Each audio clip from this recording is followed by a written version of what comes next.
Hello, and welcome back to Before the Launch. I am your host, Brenna McGowan, and today we are going to be talking about a common question I get when it comes to pre-launches, which is, and this one is coming today from Lottie, one of my email subscribers, and she asks, do you reuse pre-launch content in future launches?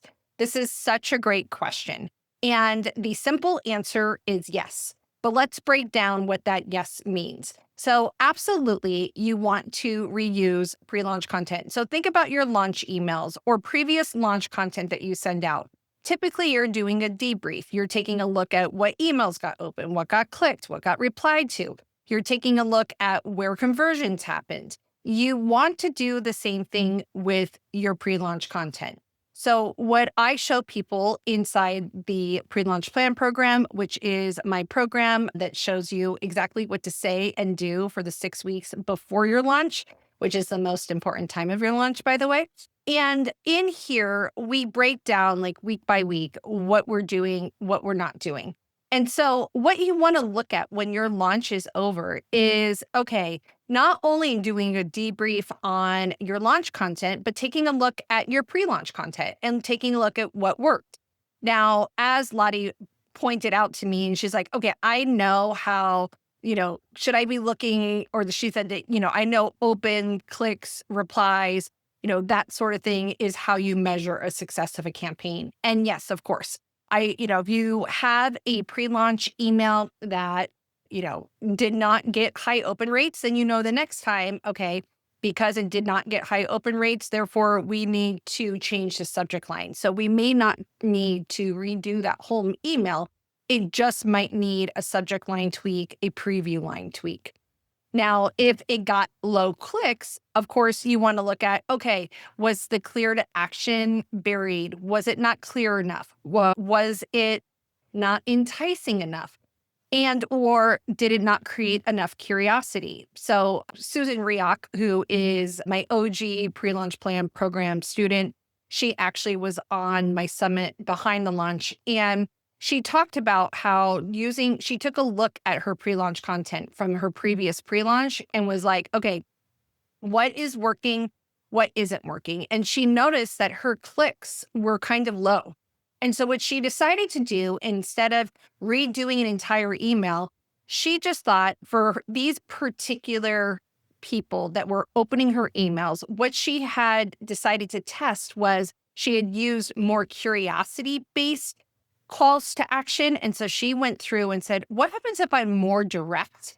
Will my people click? And I forget the exact percentages, but I feel like she doubled, if not tripled, her click rates when she did one simple thing, was changing her calls to action. So keeping in mind when you're looking and you're going through your pre-launch debrief, okay, what was getting clicked or not clicked? Or is this something that it needs a complete overhaul? Or do I just need to go and change the calls to action?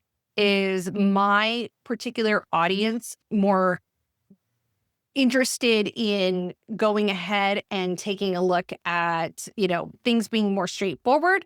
Or does my audience click more when I have more curiosity based? Like I know for my audience, typically people really click more when I create a lot of curiosity as to what's on the other side of that click. So these are the types of things that you want to look at. Now, something I want to say about replies when it comes to your pre-launch debrief is when you're looking at your emails, you may think, oh my gosh, this email did not get great replies. I maybe I should throw this whole email out. And what I noticed during pre-launch is, and probably in a lot of launches, is that we have the silent lurker crowd. Meaning we have the people that may open, they may not even click that much. They're maybe not the people that are going to reply.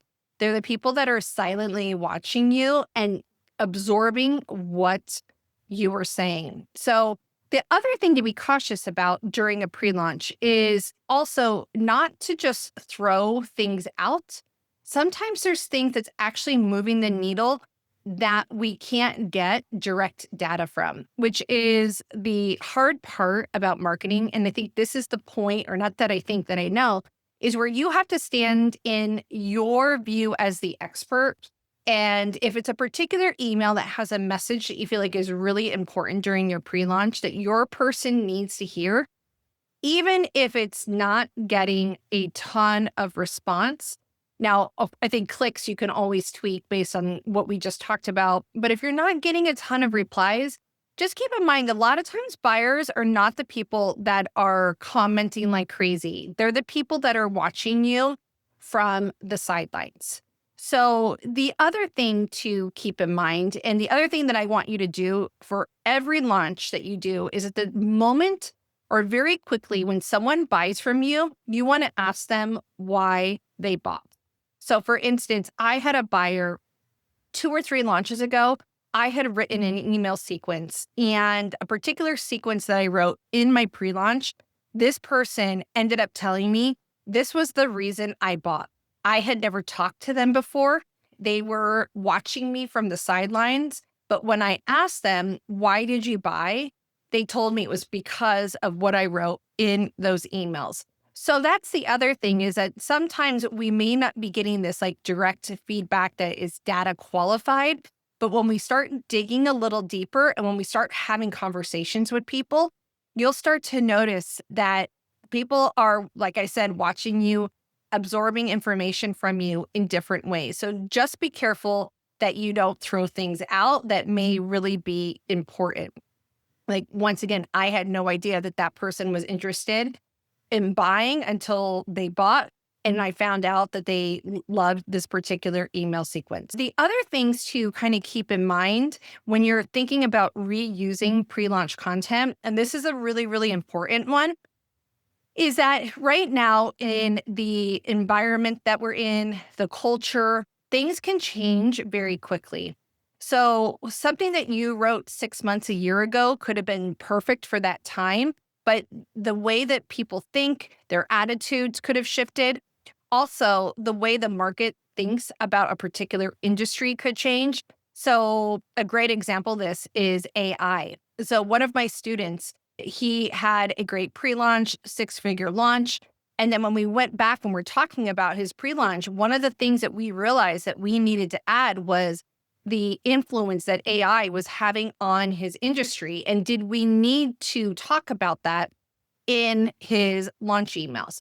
So this is why doing regular market research, voice of customer research, going out and talking to the people that are your potential buyers is so very important for every pre-launch that you do. Getting people's feedback. Interestingly enough, I am part of this mastermind group, and we have these small group get-togethers. And a couple weeks ago, I was like, hey, could I ask you a few questions? I am going to be launching AI, your pre-launch. And I wanted to get some ideas, some feedback from them about what would hold them back from buying. And the things that they said astonished me. And quite honestly, once again, it has to do with AI, but the things that they were bringing up 6 months ago would not have even been a thing 6 months ago, right? Like, they were talking about how the prompts that they get are sometimes terrible, that sometimes using AI makes them take just as long as if they were going to do it themselves, where 6 months ago, that may not have been the same objection.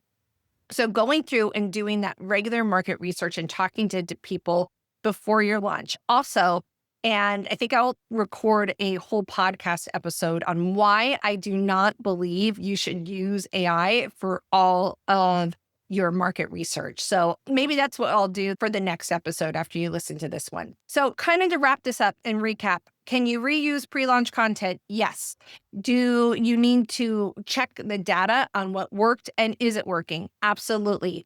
Going through with a critical eye and thinking, why didn't this particular email work? Do we need a new subject line? Do we need a new call to action? Do we just need a different angle or story? Or does this possible email need to be scrapped because things have changed in our environment? We have new objections, new myths that we have to deal with, that the current climate has changed, and therefore we need to think about what is going into our email. And then last but not least, always doing market research to back up what's in our current launch sequence and pre-launch sequence to make sure that it is still relevant and is still necessary in your pre-launch sequence. Okay. If you're like, okay, this is great, but like what even goes in a pre-launch sequence to begin with? Well, if you check below, you can get my launch calendar, brennamcgowan.co launch calendar, and you can go and get a tool where I help you plan out your pre-launch in literally pretty much seconds. So grab that tool. Once you get it, I would love for you to respond to me. Come say hi, tell me how much you like it, and I will see you next time. Thank you so much.